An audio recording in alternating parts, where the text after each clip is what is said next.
सदस्यों को, जिन्होंने खुद स्वीकार किया है कि 2015 से इस सवाल को उठाते रहे।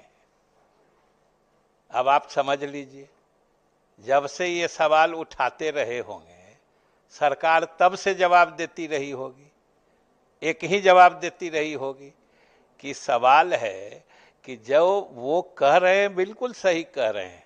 हमने ये कभी नहीं कहा है कि मूल वेतन के हिसाब से हम आपको बढ़ा हुआ दे रहे हैं।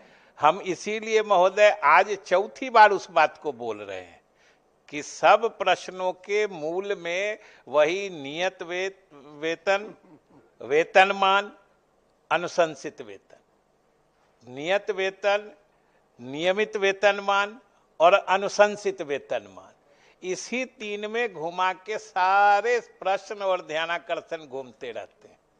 और ये चीजें कई बार स्पष्ट की जा चुकी हैं। ये अलग बात है कि माननीय सदस्यों की भावना हम समझ रहे हैं, और खास तौर से जो पांडे जी ने कहा है या कहीं भी अलग से वैसे कहीं पर किसी जो हाई स्कूल में पढ़ाते हैं उनका बहुत मतलब स्पष्ट रूप से कोई कम हो जाता है, वो क्या मामला है उसको जरूर हम देख लेंगे। ये एक बात है, ये सारे प्रश्न एक ही तरह से घूमते रहते हैं और कई बार आते हैं, तो इस चक्रव्यूह के तोड़ने की क्षमता केवल अर्जुन में होती है, वो आप में है। इसको तोड़िए जल्दी से। गरीबी दूर करने और बेरोजगारी दूर करने का मामला तो उठता ही रहेगा ना महोदय। यहाँ पूरी तरह से विसंगति है और पूरी तरह से जो है भेदभाव है। अर्जुन की तरह भेदभाव में तो उठेगा ही ना। अब हम लोग लगातार आग्रह करते रहेंगे। सदन की कार्रवाई 2 बजे अपराह्न तक के लिए स्थगित की जाती है। सभापति जी, माननीय सभापति महोदय, राज्य के पंचायती राज संस्थानों के शिक्षकों को 1 जुलाई 2015 से 5,200-20,200 के पे वेतन के साथ प्राथमिक, माध्यमिक, पुस्तकालय अध्यक्ष, उच्च माध्यमिक शिक्षकों को क्रमशः 2,2400 एवं 2,800 ग्रेड पे स्वीकार किया गया। ग्रेड पे के अनुसार बेसिक वेतन 8,460, 9,910, 11,160 रुपया होता है, जबकि सरकार द्वारा बेसिक वेतन के अनुसार हम कह रहे हैं सर, जबकि सरकार द्वारा क्रमशः 7,200, 7,600, 8,000 बेसिक वेतन तय किया गया।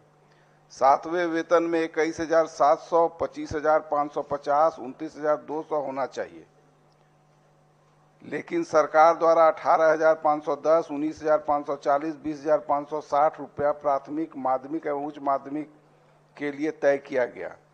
पुनः सरकार द्वारा 15% की मूल वेतन में वृद्धि के बाद इन शिक्षकों का वेतन 21,290, 22,480 एवं 23,650 तय किया गया है, जबकि वृद्धि के बाद प्राथमिक का मात्र 410 रुपया, मतलब मूल वेतन जो होना चाहिए बेसिक ग्रेड पे के अनुसार, उसमें मात्र 410 रुपया का अंतर रह जाता है महोदय।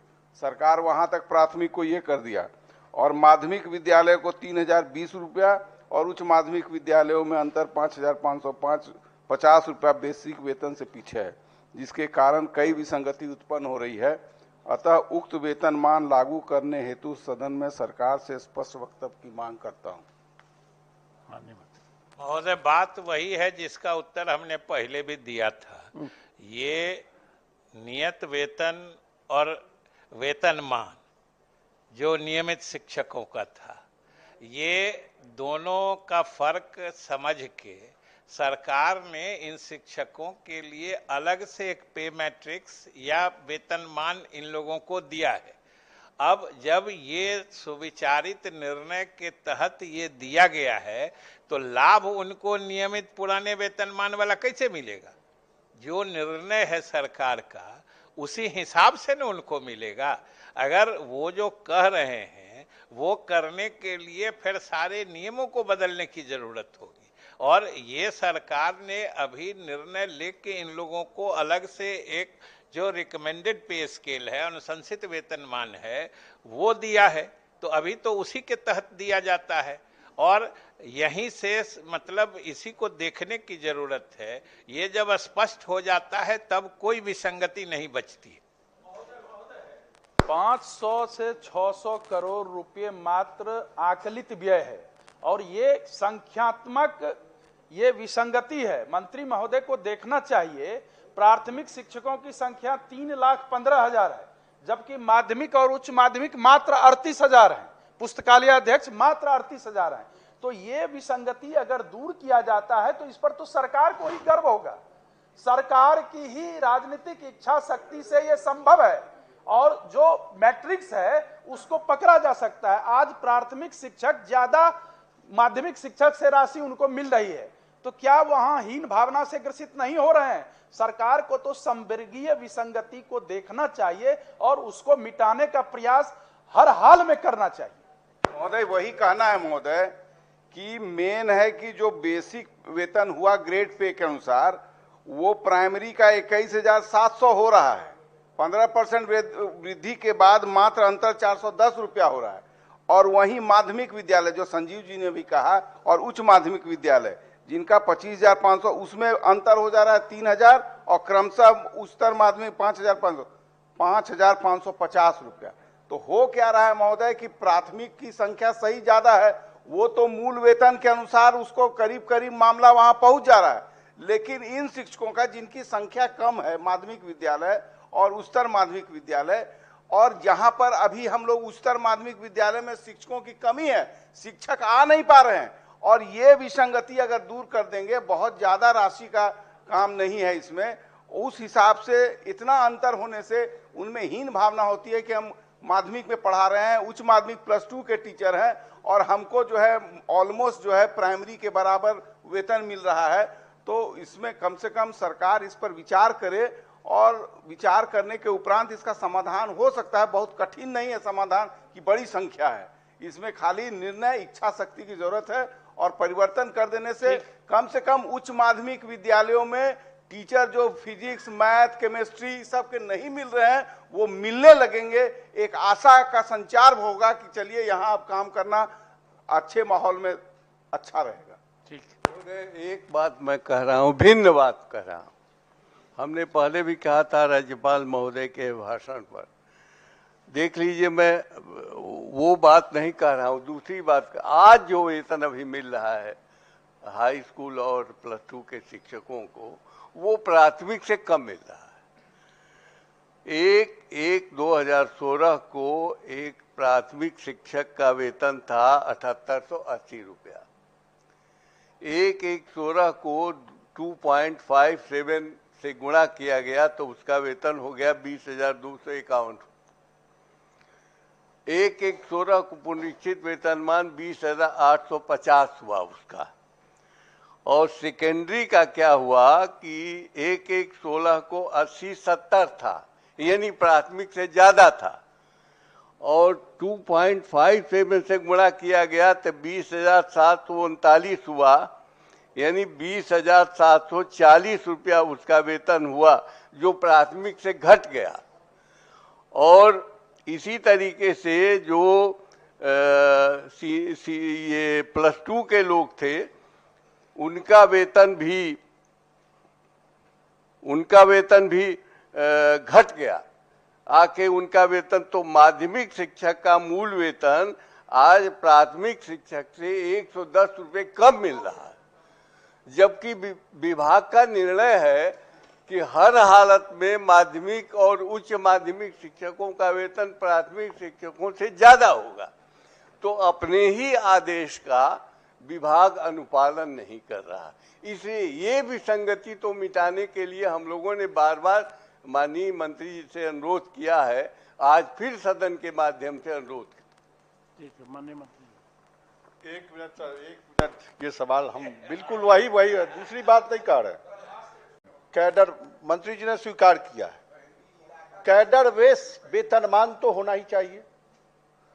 प्राथमिक शिक्षक, माध्यमिक शिक्षक और उच्च माध्यमिक शिक्षक, क्या विडंबना है इस राज्य की कि +2 और माध्यमिक शिक्षक प्राथमिक शिक्षक से कम पा रहा है। मैंने अल्पसूचित के माध्यम से इस सवाल को लाया था, यही मेरा कहना था कि अगर 2015 में नियत वेतन से वेतनमान जो दिया गया, उनको जो पे बैंड दिया गया 5200 से 20,000 माननीय का, अगर उसमें जो निर्धारित मैं ग्रेड पे है ये अगर विसंगति वह है। दे दिया जाए तो अगर वो निश्चित जो रूप से कह हमारा रहे हैं- माध्यमिक और उच्च माध्यमिक शिक्षक प्राइमरी से आगे चला जाएगा। एक बात सर, और दूसरी बात कि किसी भी पूरे देश में, हम विश्व की बात कर रहे हैं कि कोई भी वेतनमान के साथ किसी भी संवर्ग को जो वेतन वृद्धि का लाभ मिलता है वह सालाना मिलता है। बिहार सरकार ने भी इसको स्वीकार किया था, संकल्प के माध्यम से दिया था 2014 में, और तब जब 15 में नियत वेतन से वेतनमान देने की बात हुई तो एक नई संरचना विभाग के स्तर पर इन अफसरशाहों ने अपने ढंग से बनाकर और तीन वेतन वृद्धि पर एक वेतन वृद्धि का लाभ देकर यह विसंगति 2015 से आज तक लगातार चला रहा है। और इसीलिए हम लोग इस सवाल को उठा रहे हैं कि कैडर बेस जो विसंगति है उसको दूर करें। निश्चित रूप से इसकी समीक्षा कर, और हमारे माननीय सदस्यों ने कहा है कि बहुत राशि भी नहीं लग रही है, क्योंकि संख्या इनकी कम है। प्राथमिक शिक्षक 3 लाख से ऊपर है और ये 36-37 हजार शिक्षक है माध्यमिक और उच्च माध्यमिक। इसलिए इस पर गंभीरता से विचार करें और समीक्षा करें, इसको दूर माननीय करें। मंत्री जी को बोलने दिया जाए। अभी भी बोलना ही है।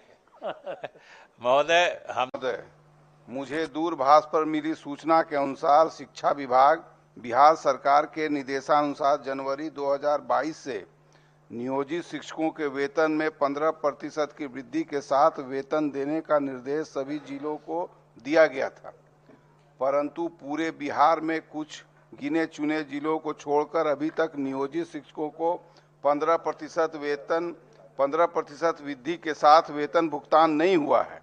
कुछ जिलों में तो जनवरी 2022 का अभी भी पुराना वेतन ही दिया गया है। अरवल, कैमूर, भोजपुर, रोहतास, बक्सर, औरंगाबाद एवं जहानाबाद में भी अभी तक बढ़ा हुआ वेतन नहीं दिया गया है। वहीं गया जिला में नगर निगम तथा जिला परिषद के माध्यमिक एवं पुस्तकालय अध्यक्षों का नहीं महोदय, इस बार बढ़ा वेतन तो को मिल ये गया, सुपुर्द किया परंतु जाता है। नगर पंचायत सिरघाटी, बोधगया एवं टेकारी के माध्यमिक, उच्च माध्यमिक एवं पुस्तकालय अध्यक्षों का वेतन माह दिसंबर 2021 से अभी तक लंबित है। वहीं प्राथमिक स्तर के नियोजित शिक्षकों का भी बढ़ा हुआ वेतन उपरोक्त जिलों के साथ गया जिला में भी नहीं मिला है। अतः मैं सरकार से राज्य के नियोजित शिक्षकों को 15% वृद्धि के साथ जनवरी 2022 से वेतन भुगतान की मांग करता हूं। महोदय, इसमें शिक्षा विभाग ने नवंबर में ही आदेश दिया, लेकिन माननीय मंत्री महोदय उपस्थित हैं और मैं उनके संज्ञान में लाना चाहता हूं कि जिला के जो शिक्षा पदाधिकारी हैं वो इंटरेस्ट ही नहीं ले रहे हैं, जिला में कोई इस तरह की कार्रवाई नहीं कर रहे। बक्सर का जो डीओ है, बक्सर का जो डीओ है वो तो एकदम कान में तेल दे के सोया हुआ, इस पर कोई काम भी नहीं कर रहा है। तो मैं ऐसा कहना चाहता हूँ, ऐसे निर्देश का खुल्ला डीओ लोग उल्लंघन कर रहे हैं, तो वैसे लोगों को चिन्हित कर उन पर कार्रवाई भी होनी चाहिए और वेतन भी मिलना चाहिए। ठीक। माननीय सभापति महोदय, राज्य के अधिकांश जिलों महोदय, ध्यानाकर्षण मेरा इसी विषय पर है। हाँ, ठीक माननीय है। मंत्री महोदय भी सहज महसूस करेंगे और आसन भी सहज महसूस करेंगे। तो महोदय, मंत्री महोदय सहज बराबर महसूस करते हैं, चूंकि एक ही विषय बहुत जगह आ जाता है। महोदय, 7 नंबर के ध्यानाकर्षण में महोदय, इससे सरकार या विभाग अनुग्रहित होगा अगर आप इनको इजाजत दे देंगे।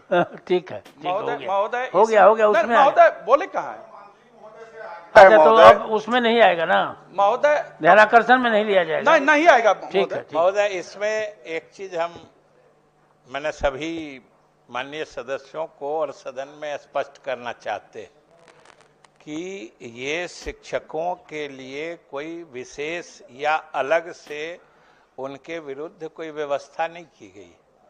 ये सरकार की मान्य व्यवस्था और परंपरा है कि जो आकस्मिक अवकाश या कोई विशेष किस्म के अवकाश होते हैं वो नियंत्री पदाधिकारी देते हैं, जो इमीडिएट जो कंट्रोलिंग ऑफिसर होता है, और जो अन्य अवकाश होते हैं वो रिक्रूटिंग अथॉरिटी देता है, नियुक्ति प्राधिकार देता है। ये सभी विभागों की सरकार की स्थापित मान्यता है, परंपरा है। जो कैजुअल लीव से लेके स्पेशल लीव, जो कंट्रोलिंग ऑफिसर होते हैं, जो जो नियंत्री पदाधिकारी कहते हैं, जो शिक्षकों के मामले में प्रधानाध्यापक या प्रधान शिक्षक होते हैं।